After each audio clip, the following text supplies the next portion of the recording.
Welcome to Film Critics. And today, again, I'm joined by my wonderful colleague Colleen, and we'll be discussing another very interesting story behind Disney, which is called the Fall of the Snow White. The fall of snow, falling snow of Snow White. Yeah, kind of like that. Well, Colleen, thank you for joining me. My pleasure. Happy to be here as always. The pleasure is mine. I'm happy to have you as well. I truly enjoy all our Film Critics episodes, whether it's just you and me or we have another guest. Yes. I think I mentioned to you that that Will fell through in communications a little bit. Probably he had too much pressure on our episode, which is cool. Yeah. But back to Disney. We've had a pretty interesting, productive episode on Mulan. Mm-hmm. And today we are discussing another creation of Disney, the Snow White, which kind of fell apart. I feel it happens with multiple stories that are, as you mentioned in our previous episode, folk stories.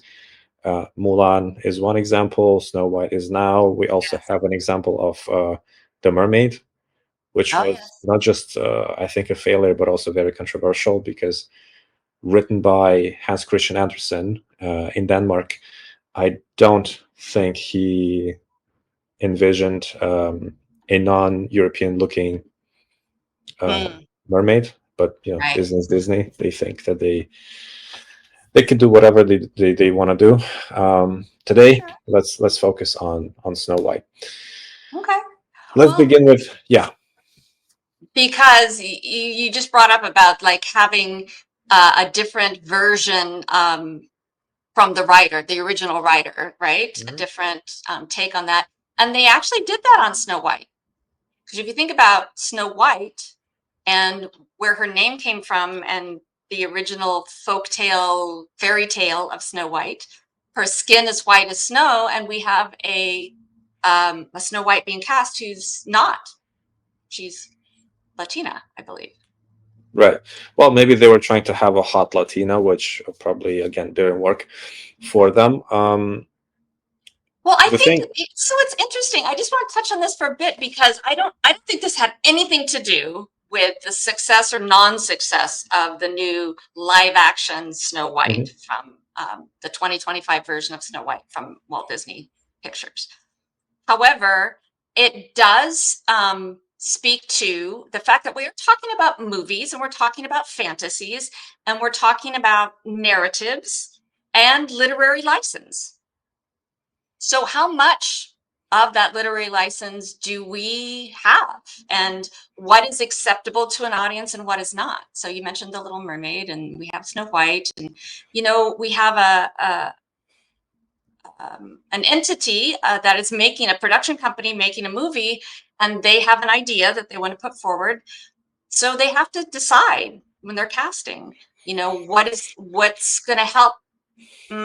What do we want to go for the most? The fact that we want to cast this non-white, or that we want to stick to the original story about, her origins and who people expect Snow White to look like.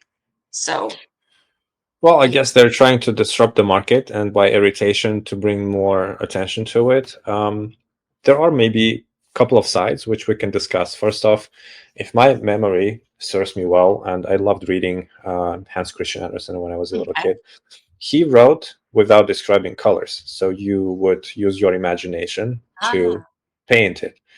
In this case, I mean, if a Latina or Latino kid is reading the story, they probably would imagine a Snow White, which would look like they would imagine.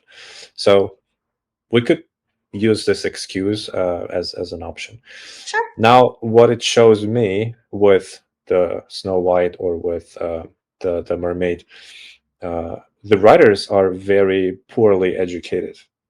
They're trying to use the politics of Hollywood and take the stories from the Europeans or Americans of European descent and give it to the other community, which is fine. We don't mind sharing, but it just shows how poor-minded they are, because in African continent, they had heroes, they had kings, they had female heroes, they had warriors, and warriors, right? So ladies, gentlemen, no one is filming those stories. No one is showing us a king or whatever other character from Africa, which would be a black character, right? Right. They're trying to recycle, repurpose, redo whatever with the European stories. So it's just pathetic to me. It shows how uneducated are not just the writers, but also the executives by not just allowing them, but not making more. For example, remember we discussed that many Asian actors, they are complaining that there are no many roles for the Asian community, right? Right. Well, it's because we have no writers who know these stories, and we have no projects. It's one Right. It one starts thing with is, the writers, honestly. and with them knowing the history, the stories, the fairy tales, and stuff like that. So we don't have those, which is fine. Whether they're Asian or Black or Latino or whoever, these actors, they could compete for something like a role of an engineer, which is not tied to their cultural background. But Right. in these stories, I mean, why didn't they make Mulan black, right? Right.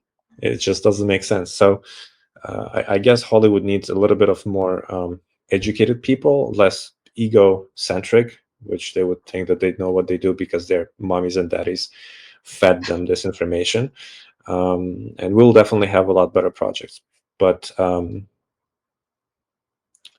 yeah, So, back to you. And well, I just want to back to like these are all really interesting topics, and I think it has to do why what you're talking about is a little bit about why certain movies get made, right? Why does one movie over another movie get made? With Disney, they don't always, but they stick to their lexicon, their backlog of movies that have already been made, and their fairy tales and the IPs that are free from um, the well-known folk tales and fairy tales that are out there. And they've already had these, like Snow White was made the original one was made a long, long, long time ago, multiple generations ago. And they don't have to pay for that IP, right? It's free, it's theirs. So whenever they do a remake or a live action from an animated, they're not recreating the wheel. They've already got that in place. And because it was and has been so successful for them in their past, they believe they can count on that success as they move forward in these remakes and with the live action. But the last two that we've seen with Mulan and then now with Snow White have been box office failures. And they're putting a lot of money into these projects to only have them fail dismally in the box office. So I think it's worthy to look at to see why we think it failed, where the problems came from, what they were up against. We've already talked with Mulan about the difficulties they had there, and there was very specific to the cultural differences with a Chinese folktale versus an American company telling the story, even though it was in conjunction with the Chinese authorities, Chinese companies. Here we have a purely Disney story, and they didn't share it with anybody else. It was just them creating it and remaking it, and they came up against a lot of delays. They had to reshoot a lot of things. The movie was delayed an entire year from being released. It was supposed to come out in 23. It didn't come out until the end of 24. It was supposed to come out in 24 and didn't come out till 25. Right. So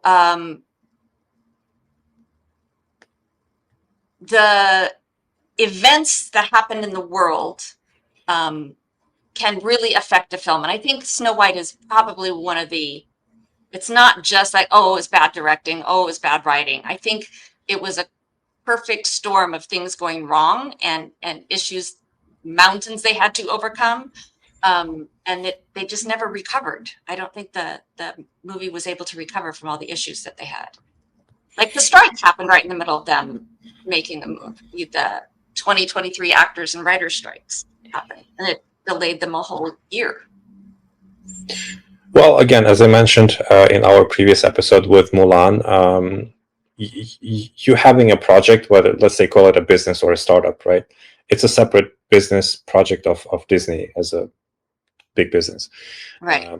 If it's not ready, if you need to fix it, to revive it, to cure, you go and do it, and it needs this much time. It has to take this much time, compared to a health condition, right?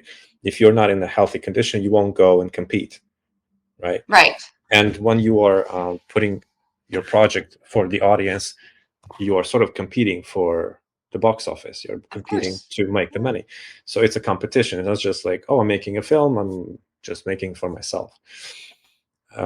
So even with all the delays, they have the resource to fix it. And for some reason, they're not really trying to, in my humble opinion. Okay.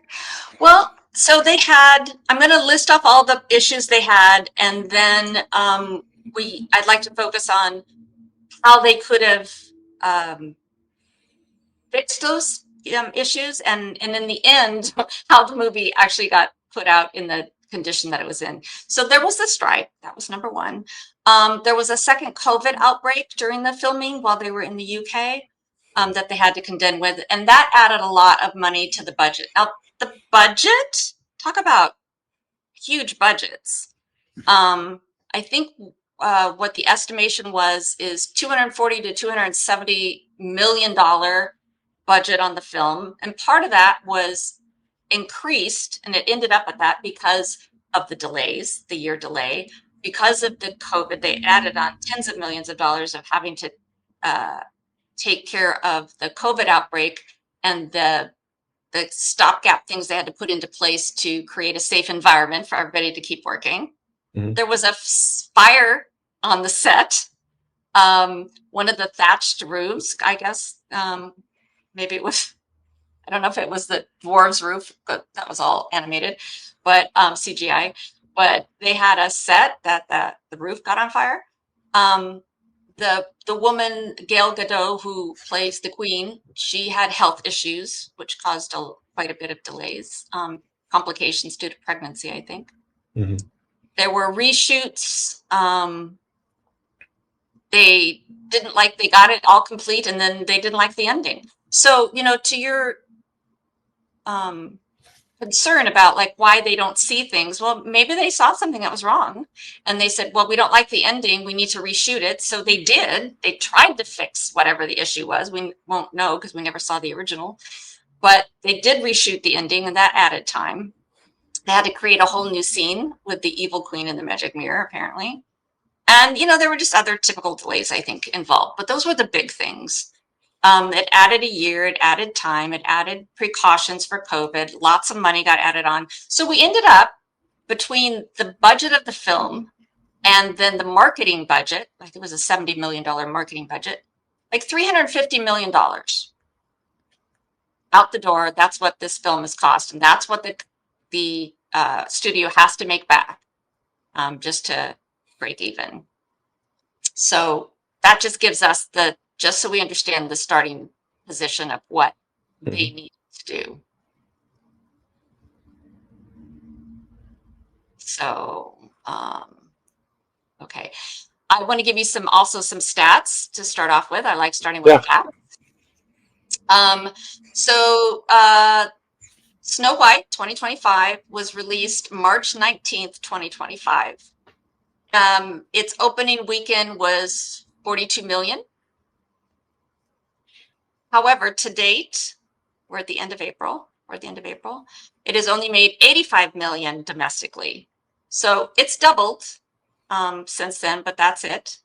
And worldwide, it's made 100. So with everything, domestic and international, thus far, it has made 195 million, which for most movies would be great, but not when your out the door cost is $350 million.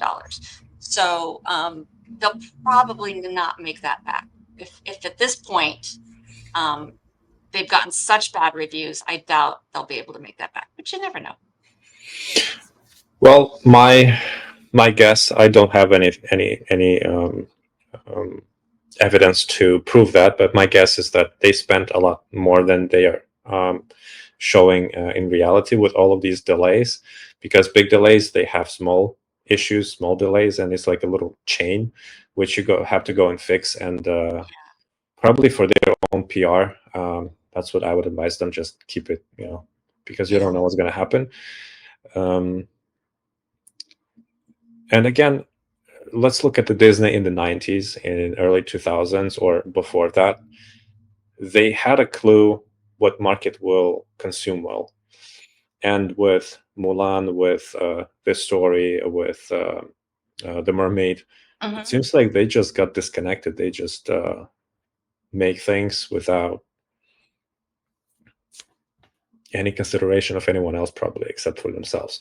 That's my personal feeling. Again, I don't know these folks in person, but it's just like a little trend which is showing to me. Not diving into the culture, into the story, into the character, into who wrote this character. Having a bunch of shots, a bunch of scenes which are just useless. Instead of having those and spending money on them, you could make something that was in the story and make it better. So I take it, again, I appreciate them making these films so I can learn how to not make mistakes. It's good for me. A lesson in what not to do.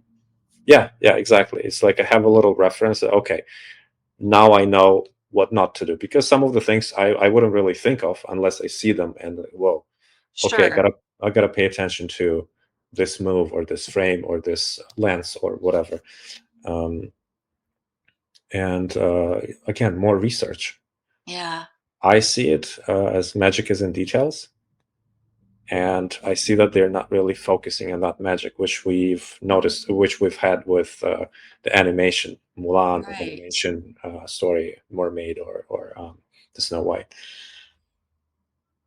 That's fascinating. It is interesting because we are a country that really loves our live action. We love action movies, right? We love watching people, get their action on. But once something has started in one genre, like in animation, and moved to live action, I just don't remember. I can't think of one that has been as good or better.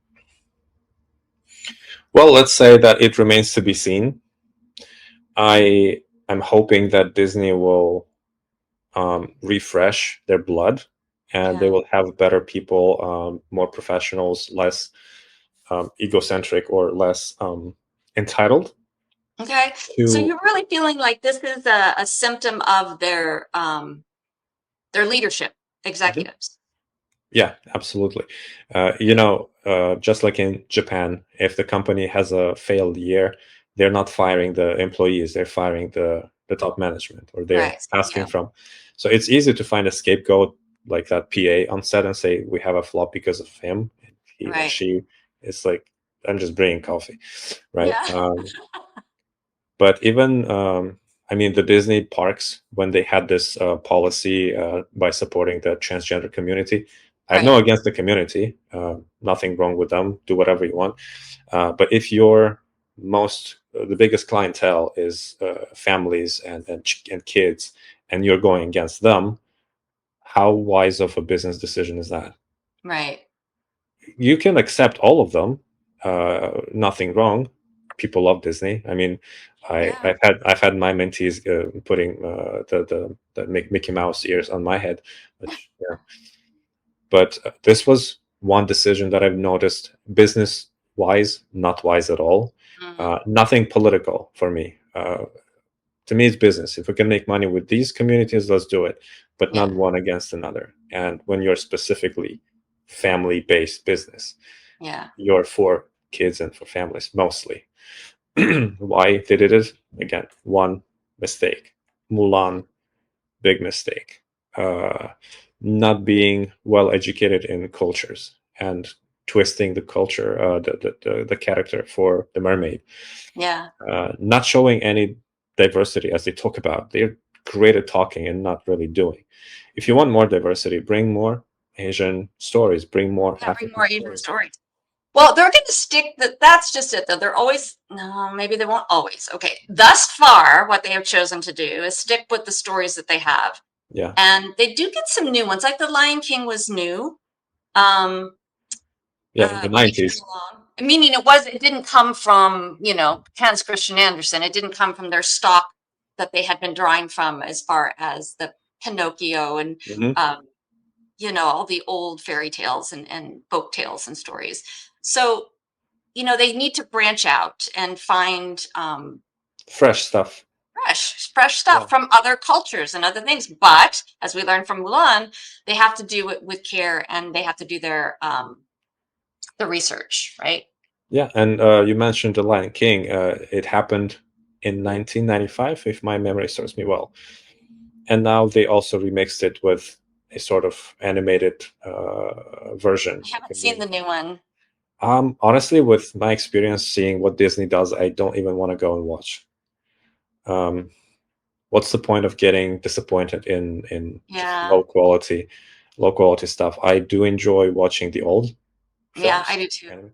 It's like timeless. You don't see that the technology was less developed than now. It's just beautiful work.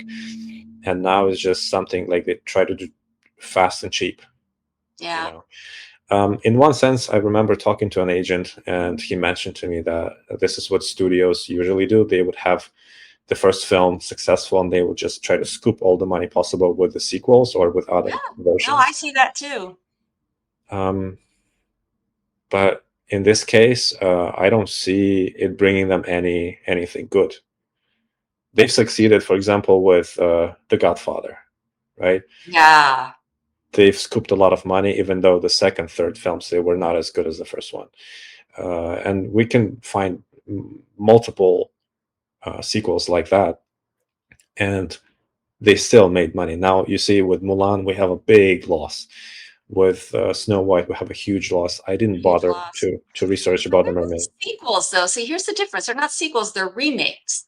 Remake, sequel, either way. Just the same story, a new version of it, right? Yeah, I think they're a little different. I think that with a sequel, you are extending the story. You're giving people of the flavor of the first, but some new things, new characters, new stories, new avenues down which the characters go. With remakes, it's the same story. Like you're not technically, you wouldn't be getting something completely new, although they did change some things in Mulan. And I don't know what I don't think they changed much within the story, other than Snow White being a little more empowered. She does come across less princess-like and more empowered female. But yeah, I don't know. I think it's a little different. I just feel like the remakes, I just comes down to this, Victor, and I always ask myself this question when I see a film that doesn't live up to the expectations that we all have hopes for, and especially with Disney and a story like Snow White, which has been told many, many times in many, many different variations on a theme. So, and Disney's not the only one who tells it. There have been other production companies that have made their version of the Snow White tale. They just call it something different. But where are the people who are watching the dailies and who are watching the movie as it progresses, and they're not catching the fact that it's not good? Like, how do they not see like that the acting's subpar, or that, it's not coming across on the screen? Does everybody just go, oh, it'll come together in post-production, like it'll be fine once the music's on it, it'll be, I mean, I know all of that makes a difference. I understand that. But sometimes it's just so glaring that it's hard to imagine that I got past all those people. So that is my biggest question, is how does something with this big a budget, with this much money at stake, get past all the eyes that should have been on it to catch all the issues? Well, maybe they don't have these eyes. Maybe they have eyes just, again, full of themselves, and they just want to get their own little piece. I've noticed having many corporations having these issues with employees, and there's nothing and no one to blame. It's just everyone wants to get their own attention, their own praise, their own whatever. And one wants to please their boss, then the other one wants to please their boss. So it's more of a corporate culture involved. So you're saying we're full of yes men, like everybody's just saying yes to things because they want to please? It could be. It could be. I'm not saying that it's 100% the reason, but it could be.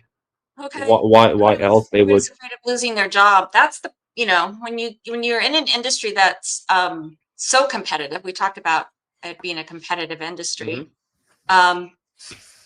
Maybe that's one of the issues, is that the stakes are so high, and we're dealing with so much money that everybody feels like their job is on the line, and afraid to make waves and afraid to go against what if 80% of the people are going, oh, it's fine. And you're the one looking at it going, I don't know why you aren't seeing this, but I'm seeing it. Maybe they just keep quiet and don't say anything because they don't want to lose their job. It's likely that also, I guess we could have a situation when they're just shut down because of, again, whatever reasons. Oh, right. So they bring it up, but then they're told, no, right? You don't know what you're talking about. You don't know what you're talking about. Yeah. I would honestly feel that this could be a reason. With Mulan, with this film which we're analyzing today, with The Mermaid, probably many more to come. Again, we can bring back the example of the failure of TV platform of Paramount with having a Disney person on it. So it just looks very, very realistic to me. Yeah, it feels a bit like, I know it's a business, and it always has been a business, and people make decisions based on that. But it feels like the people making the decisions, the executives and the creative executives higher up, they're making decisions more based on money and what their expectations are, and less based on the creative decisions. Like, is it good? And does anybody even know what good is anymore? Like, I don't know. Like, the people in charge don't seem to have an artistic eye. Well, even business eye, because you have to sell it, and then you're not selling it, and you think it's good to sell it. I would question their business ethic, business background, business everything. And also, in a big corporation, it's a world of thousands of employees, which again are not thinking business wise, they're thinking my job wise. Keep my job. Well, okay, so you can say business wise, like people who aren't making good business decisions, but if you work for a company like Disney, who has the money and they have the name recognition, and for the most part, they're known for quality work.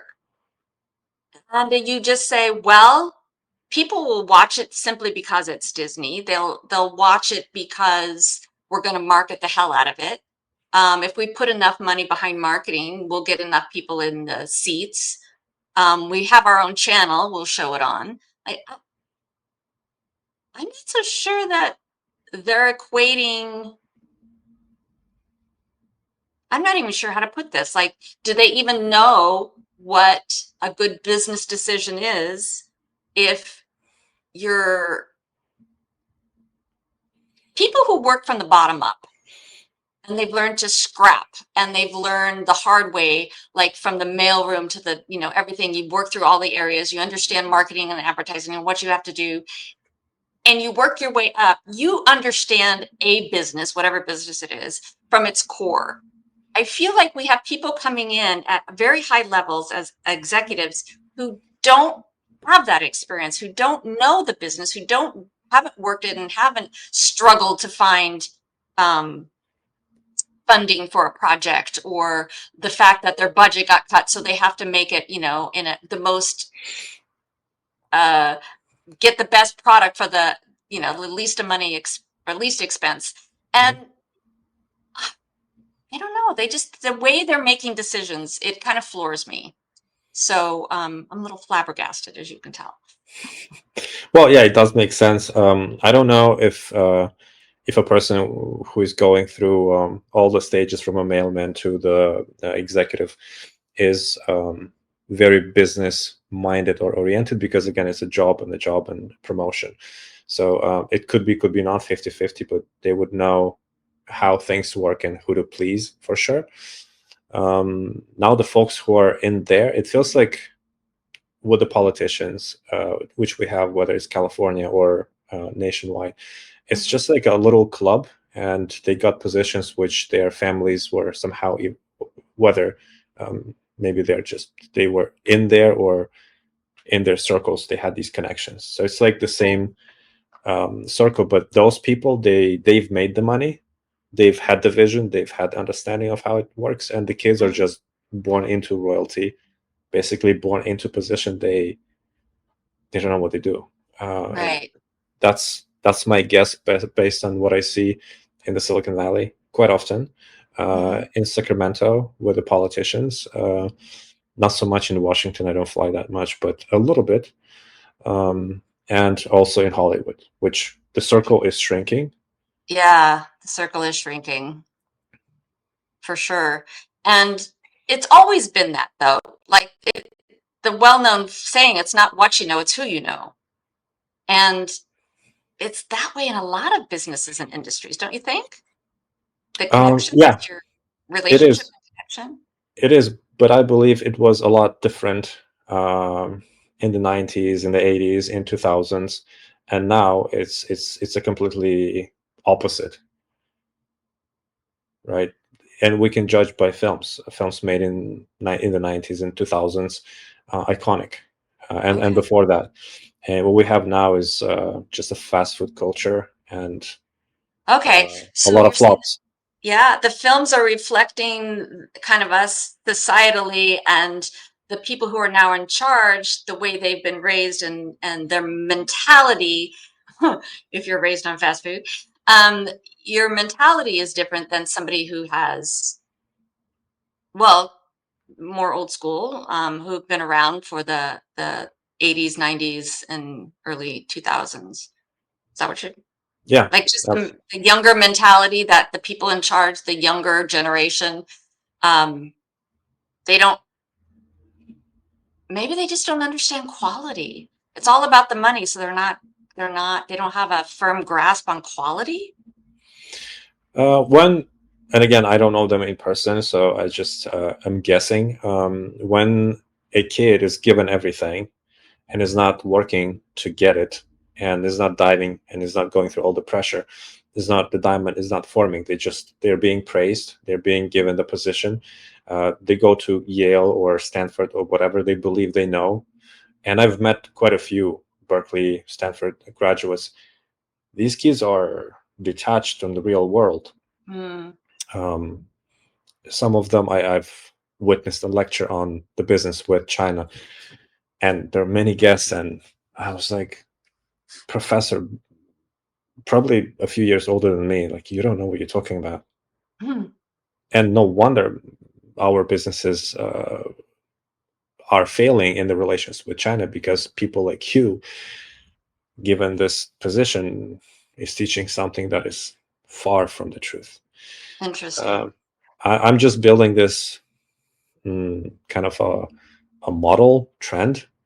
One of my recent experiences, I've been invited to a conference in between a city in Silicon Valley. I wouldn't remember what it's called. It's little city, and a city from China. Right? It's like inter-city, whatever.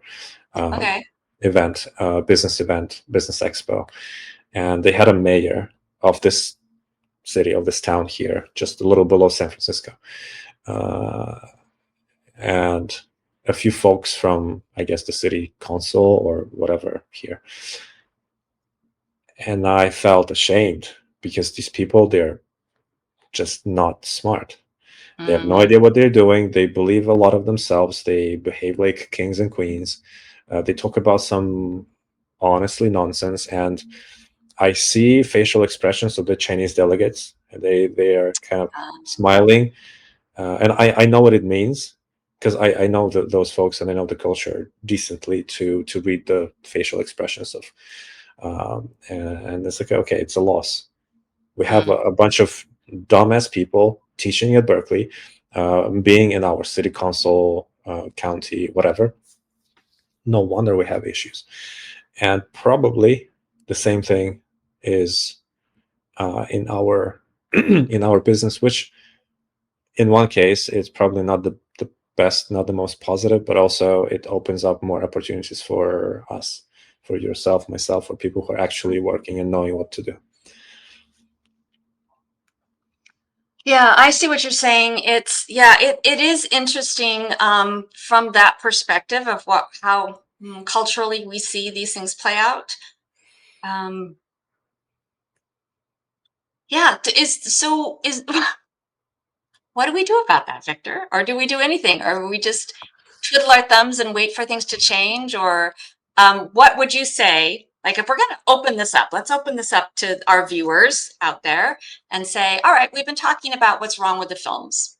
Mulan, Snow White, the issues that they had, and the fact that they didn't do well in the box office and didn't do well for their company, and what might have been the internal issues with those things. What do we do to make it better? And how do we, who are also in the industry, making our own projects and moving forward, how do we learn from this to do better ourselves? Well, I guess the first thing which I would say is you see these examples, then probably the best way is to stop thinking as an employee and thinking of I would like to get a job as an editor or whatever. There is a niche, and many niches actually in the market, which you can right now fill in, because the studios are not really making anything new. They're just recycling, and not the best way.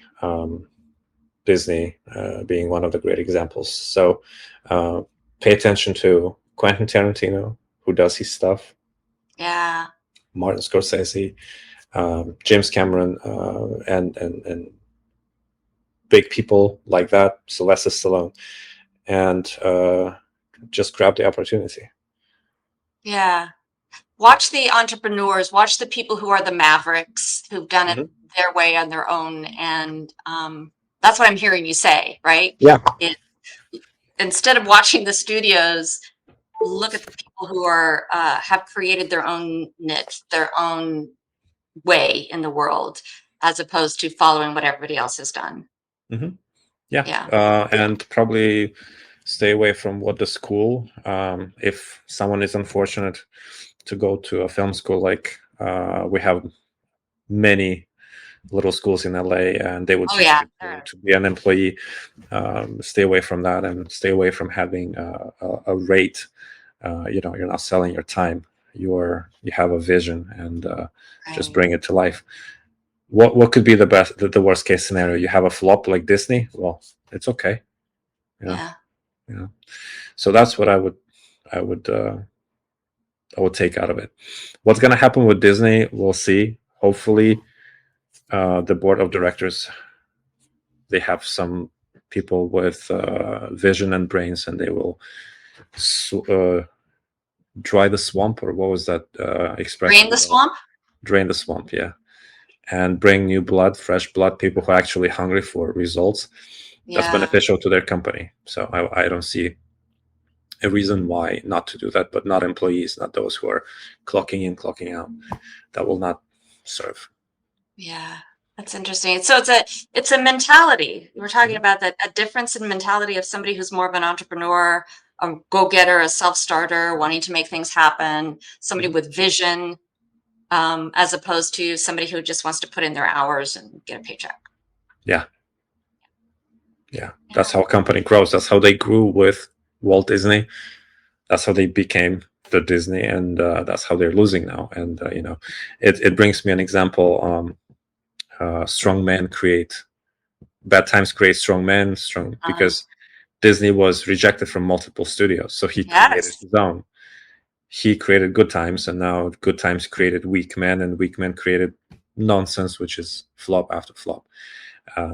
Well, maybe that's the good news in this, is that now that they're experiencing some of the bad times with the movies not doing so well and doing poorly at the box office, it will be that catalyst to turn things around. It will be hopefully. Hopefully, that's what I'm saying. Yeah, it's I see opportunities. We'll see what happens. Okay. Well, Colleen, it was fun. Another fun discussion. Always.